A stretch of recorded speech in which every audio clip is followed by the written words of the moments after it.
CQ, and welcome to the 599 Signal Report. In the shack with me today, I have a very special guest, Tim K5OHY. Tim, you're 599 in the 599 studios. How am I sounding? Ron, you're coming in loud and clear, 599 into West Texas. 599 West Texas. Well, thank you for Tango X-Ray. And Tim, it is a pleasure to have worked you. I worked over the weekend. I worked Tim 3 times on 3 different bands, so it was a pleasure to get you in the log, Tim. Well, thanks for having me, Ron. You sent me the email, invited me on, and I think this is gonna be a lot of fun. Absolutely, we're gonna have a lot of fun. We're gonna get to know a little bit more about the man behind the key. So definitely want to hear about you, Tim. So if you wouldn't mind, could you start your ham history? How'd you get started in ham radio as a whole? It started when I was a kid, actually. Somebody at school had mentioned ham radio and wanted to get some, handhelds and talk back and forth. He lived a few miles down the road, and I think the shop teacher at our middle school um, was going to do like a ham class, and I think that all fizzled out. But I mentioned it to my dad, and we ended up studying for our licenses together. This is somewhere around 1996, and I was about 13 when I got licensed. And so we, got the Gordon, excuse me, I forgot the Gordon cassette West. tapes. Gordon West, yeah, Yes. sorry, I Yeah. drew a blank there for a second. Gordon West cassette tapes, and we learned CW together and took our test. I was I guess, a technician plus at that time, and then um, got really into it and went back and took my general pretty soon after that. And when you go to take your general, I think it's a 13 word per minute test at the time. Mhm. And my dad was taking one of the more advanced tests. He was taking, I think, the advanced and taking the 20 word per minute. So they just had me sit on that, and I passed the 20 word per minute test. Nice. And I had a lot of fun with it for a couple of years. Back then it was uh, I did mostly CW, and I did all rag chew. That's all there was really back then. You call CQ and you had no clue who was going to come back on the other end, and it was kind of exciting, um, and a lot of fun. And of course, as I became a teenager, you get other interests and get busy, and I kind of lost interest and didn't really think about it at all for many years. I was in the military and got back into it briefly in 2003, and did some QRP stuff for about a year, and then fell out of the hobby again, sold all my equipment, and fast forward to 2023, the end of 2023, it's probably December. One of my colleagues at work had mentioned ham radio and he's getting his license, and I said, I used to do that. And of course, the first thing I do is get on YouTube, and I come across Thomas Witherspoon's videos and Yeah. all the other CW guys on YouTube. And I said, you know what? I'm going to do this. And I took my exam again because I let my license expire, and got back on the air. In fact, I got my license on January 13th, 2024. And I did my first CW pod activation, I think the 21st of that month. It was pretty bad, but what's interesting is I learned CW as a kid, and when I started studying for my tests, I just started practicing, and it's amazing how quickly it came back to me. Very I was cool. never a high-speed operator or anything like that as a kid. I would rag chew between 12 and maybe 16 words a minute. I could probably copy at 20 words per minute, but that was the limit. But it's been a lot of fun. I got back into the hobby and I got really involved with like portable operations, parks on the air. Primarily, I live in an HOA, so you can't really do much with antennas, and there's a little bit more noise in the neighborhood. And I just enjoy being outdoors, so I thought that was just a really neat way to spend your time outdoors. And I've done some Absolutely. summits on the air. I'd like to do more summits on the air. It's just, Nice. that's a pretty long drive to the Okay. mountains. Okay. I've got a few around me. So yeah, that's pretty much how I got into ham radio and got back into it. And got back into it. So you when you came back, you didn't take any classes or anything like that. You just started practicing again? Yeah, I just started practicing. I got on the Learn CW online Yeah. website and just I kind of had the characters already, and I started practicing. And when I got back on the air, I think my first Parks on the Air activation, I was probably only going 12, 13 words a minute, and it was crazy. I called CQ and I had a pileup. I had no idea what to do with myself, and all I heard was one solid sound. I said, this is not like the videos I watch. What am I supposed to do? But that becomes kind of addicting, I guess. And for me, it's a really great way to spend, my days off. I have a kind of a higher stress job, and it just clears the head, and you kind of forget everything and get in the zone when you're doing CW. Very cool, very cool. And it sounds like if the park calls you out and you're getting away from the job, you're getting a a little break for the fam. It's probably good for Yeah, everyone. And you're yeah. out in the park. So when you left ham radio, there was no such thing as porter. You might have did field day, right? I think I only participated in maybe one field day. I wasn't the most active ham. I did do some portable stuff when I was in the military. I traveled a lot uh, in my military job. I was actually playing guitar for the Marines, and so we would travel over the country playing little concerts and parades and stuff. And I had one of that was right when the FT-817 came out, and I bought one. And so I would travel around with little vertical and try to make contacts, and had a lot of fun doing that. So it wasn't Parks on the Air, but it was very similar. Okay, very cool. So now, Tim, you are a famous YouTube star. So you gotta tell me, how did YouTube come into play? You came back to a hobby, started doing POTA, and then YouTube. Let's talk about that.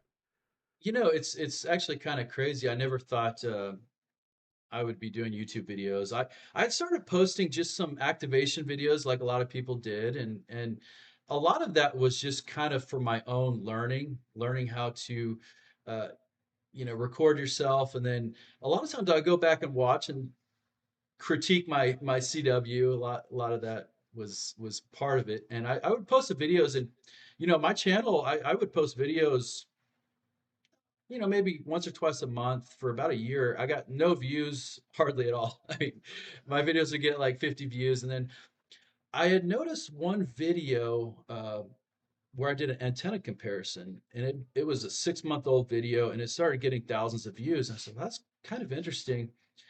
And I was doing all these antenna experiments on my own. I would, try different antennas and test them, and do a lot of different experiments and not record them. I said, it'd be kind of interesting to actually record this because I'm interested and I think other people would be interested. So essentially making videos that I would want to watch.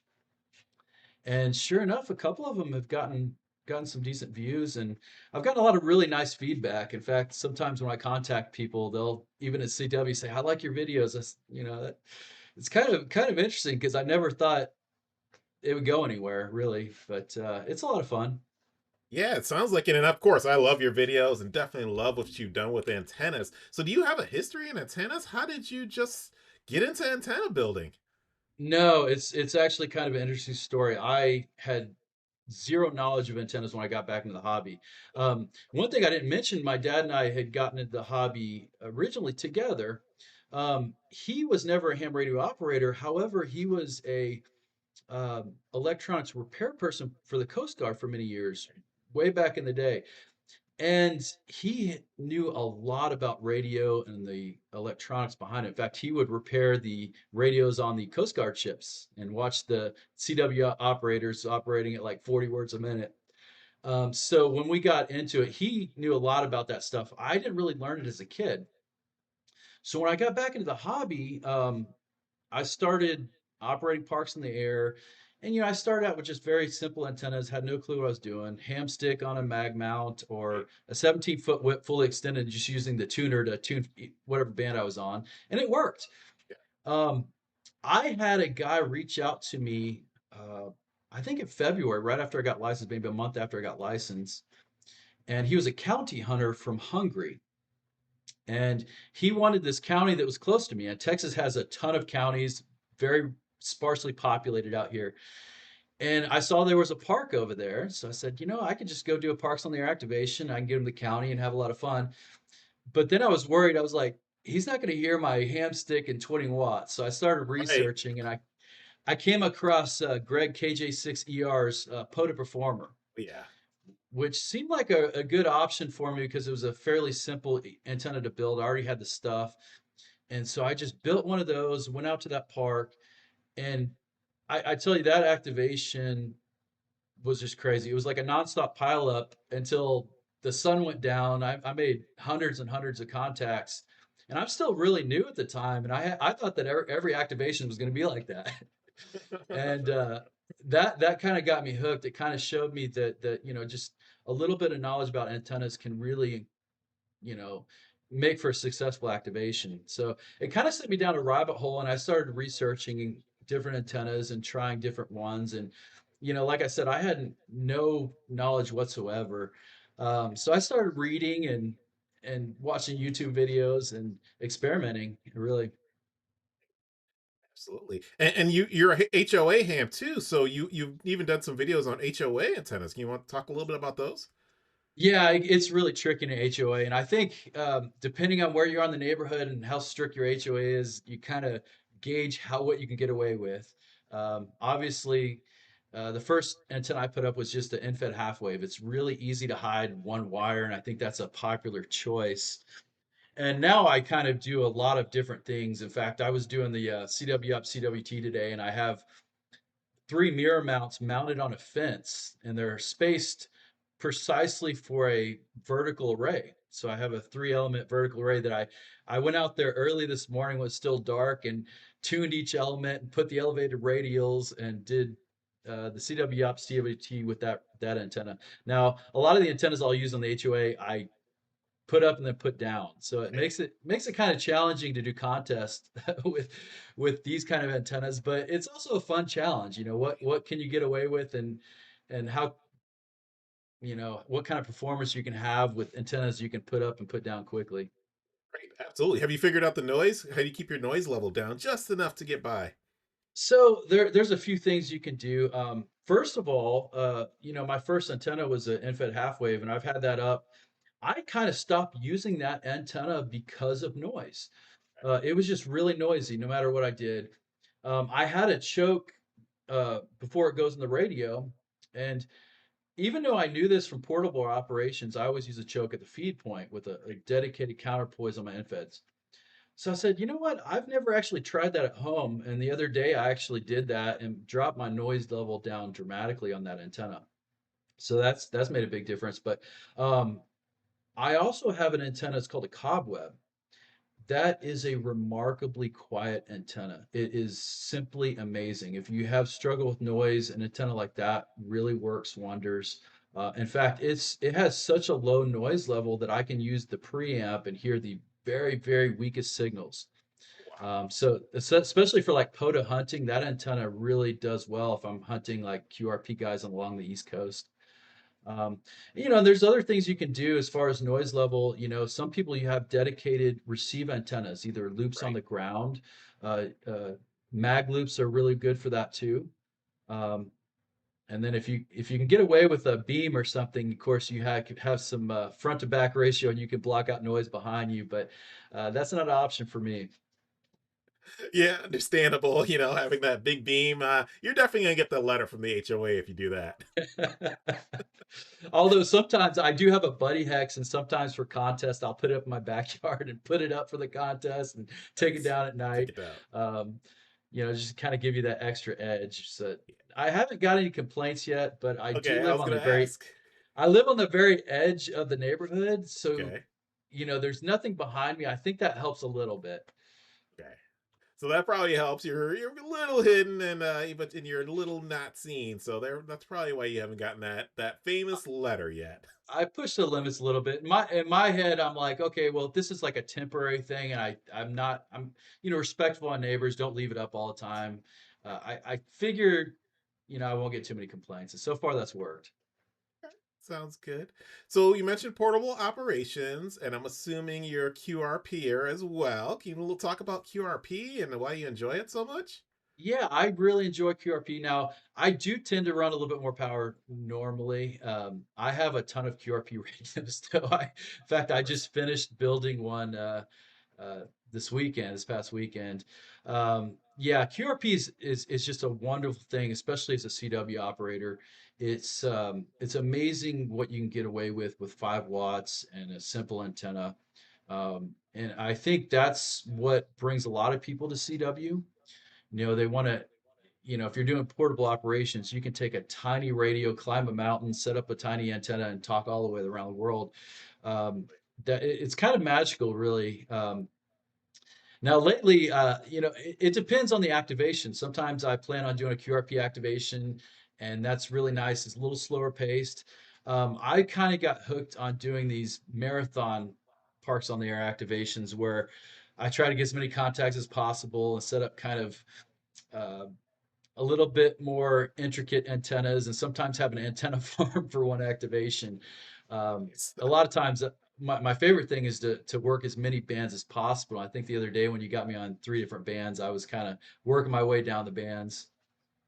Yeah, yeah, you're I think 15, 20, and 40 or something like that. It was crazy. Yeah, yeah. You're all over, which is cool. Which is cool. Now talk about those marathons. So do you go to different parks? Or are you doing a rove? What are you typically doing? So I've done rows in the past. Rows are very difficult out where I live.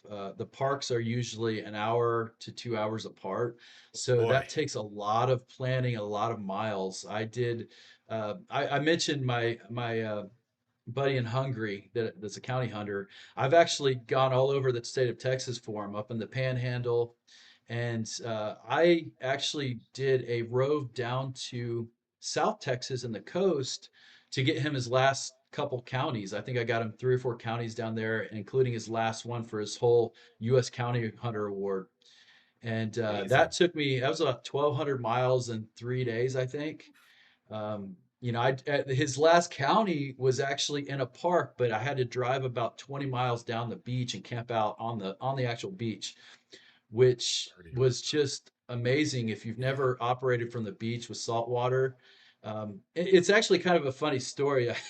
I had I was doing a rove and I hit I think 6 parks that day, and right before I was driving down the beach, I had a pileup with a ham stick, and I said, I'm going to turn my power down to QRP levels just because I need to make a graceful exit. I don't like to leave people hanging. Yeah, So I did that, same. and I get down to the beach. I set up a vertical, threw a counterpoise in the water, get back on the air almost immediately when I set up camp, and just had an amazing activation. Well, the next morning I get at 40 meters and it's really slow, and I'm like, what's going on? I was running QRP levels the whole time, and it really kind of speaks to that saltwater amplifier. I think I made, I don't know, 300 contacts or something that evening. Lots of DX too. It was just really fun. Yeah, it sounds amazing, and I'm looking forward to doing a CW activation in saltwater. That's going to be really cool. Looking forward to it. But I mostly go to the same parks. Okay. Here in my town, there's only one park. It's the George Bush family home. So it's like Yes. where uh, George H.W. Bush came to Texas and made his oil money, and that's where he raised his kids for a few years, and that's a historic site. And I'm there a lot. If you haven't noticed, I'm there so much. The site director and I became friends. He actually asked me to be on the board of the the Bush House. So Amazing. yeah, Yeah, sometimes I watch your videos and it looks like you're in a backyard, and I'm like, yeah. is he just sitting in his backyard doing a POTA activation? Yeah, it's kind of funny that the Bush family home bought the 2 adjacent properties, which are kind of run down. So sometimes my videos, you see these houses that are like falling apart. That's actually part of the park because it's the park property now, but it does look kind of weird. My favorite park to go to, like if I have a day off, I'll drive to Big Spring, which is about 45 minutes away. And West Texas is normally pretty flat, but that park's up on a bluff. They call it Scenic Mountain. It's only 200 feet tall, but um, No, as you can I'm in imagine, being Texas. 200 feet up, it really helps get your signal out, and that's Absolutely. probably my favorite spot. In fact, tomorrow I'm off, and I might I might go out there for most of the day. We'll see. I can do that. Yeah, I'm assuming it's RF quiet, all of that. That's why it's It's great yeah, to be it's out just an there. amazing place to operate. And Nice. it's such a rarely visited park that I can have a lot of area to set up more impressive antennas. Nice. So yeah, so oh, I love those days where you have that good day, and I'm in a state park, no one's around. Throw that end fed up or another some kind of wire up there. Oh, it's a great day. Good day to POTA. Definitely, definitely. Good day to POTA. Well, Tim, I think we came to this part of the podcast where we're going to do the rapid fire questions. I hope you're ready. Sure, let's All go. right. So, with the rapid fire, you can only answer in 2 or 3 words. So, first question is current sending speed. That's hard to answer. It depends on what I'm doing. Contesting, I can do 35 to 40. Um, but for parks on the air, 23, 24 is really, I don't go much faster than that because that just limits who's going to hunt you. And I slow down for people, but sorry, I already broke the rule, but Oh, that's okay. No, you basically said the two styles because yes, at Parks in the Air it's great because you want to go a little fast, but you also want 12 words a minute folks to come at you if they can. correct. Yes. All right. Uh, favorite key: paddle, straight key, or bug? Bug's definitely my favorite. I love the bug. It's a wonderful way to send it. You can give a little accent or something to your sending. It's not easy though. It's a swing. I think swing, right? I think it was Yeah, called right. yeah. And so, what's your favorite bug? Um, I've got a couple. I think right now my favorite is a presentation. It's from 1952, I believe. I got it at a local ham swap. Someone's selling it out of their tailgate, and he gave me a really good deal on it. And it's a really nice bug. I've never even heard of that brand, so that sounds really cool. It's a Vibraplex presentation, so Okay, Viberpacks. Okay, it's kind of like a fancier version of their original deluxe, I believe. It kind of has nice, a actual 24 karat gold base. It's pretty neat. pretty neat. All right, back to rapid fire. QRP, yes or no? Yes. Your favorite contest? I really enjoy the CWTs, the WTs, weekly the CWC, weeklies. CWT. Which time do you typically like? I like the afternoon more because 40 meters is such a difficult band for me. I kind of live in the middle of nowhere. So all the East Coast guys, make 100 contacts on 40 meters before moving to 20 meters. I'm sitting there. I lucky to get 10 contacts before I move up to 20 meters. So the term we use for us East Coast guys in the 40 meters is we're ham dense. Yes, yes. All right, POTA activator or POTA hunter? Activator 100%. All right. This is more tough questions here, Tim. Favorite QRP rig? I'm gonna have to go. It's gonna be the most expensive. My KH1 is just a phenomenal Gotta rig. go with it. I really hesitated by it, but it's just such a cool rig. You can take it out anywhere and put up that whip and make contacts. It's crazy. Sounds awesome. All right, another tough question. Your favorite antenna? Ooh, that's got to be the doublet. The Okay. doublet is a ladder line fed dipole, so it's non-resonant. It works Okay. on a bunch of different bands. It has really high gain. It's simple, cheap. You can't go wrong with the doublet. Double it is. All right. And do you remember your first or second CW contacts or any memorable contacts you want to share? I actually looked up my first CW contact. I have Oh, my log wow. up in the. I found my log up in the attic, and it was from actually 1995. It looks like the summer of Nice. 1995, and it was XE1 stroke KG 8DA, and he was mobile in Mexico. Um, that was my first CW contact. It was my 16th HF contact ever, so it's kind of interesting. Cool in Mexico, and I don't even know what the stroke is. Yeah, so basically he's using XE1, then his US call sign. This U.S. call sign. Oh, I gotcha. I Yeah. gotcha. Okay. Well, that is the end of my rapid fire questions. So at this point in the podcast, I definitely want to hear about any projects you're working on, and then we're going to, of course, end with advice. So, what projects you got on the bench right now? I just built the CFT1 QRP radio. Very cool, I've had Jonathan. mixers. Yeah, I'm telling you, it's so crazy. He designed that radio when he was 25 years old, I think.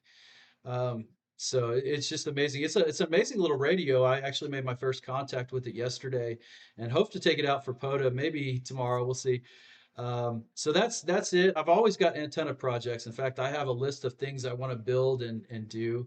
So it's the one thing about this hobby is you have endless things to do, and I think that's what Absolutely. keeps me so interested. You never run out of antennas, you never run out of projects, you never run out of modes. I've only delved into CW. Maybe someday I'll do something else. I don't know if I'll get into FTA, but Okay. you never know.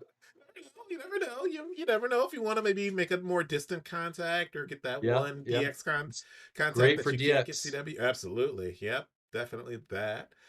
And then we're going to end the podcast, but I want you to share some advice on CW, on antennas, whatever you got on your mind, Tim. I think the biggest advice I have is just have fun.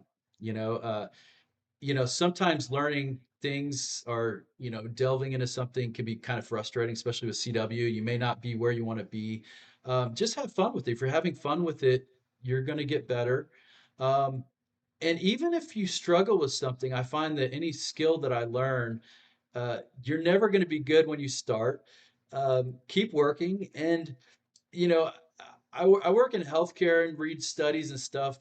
There's actually studies that show that learning CW actually makes new neural connections in your brain.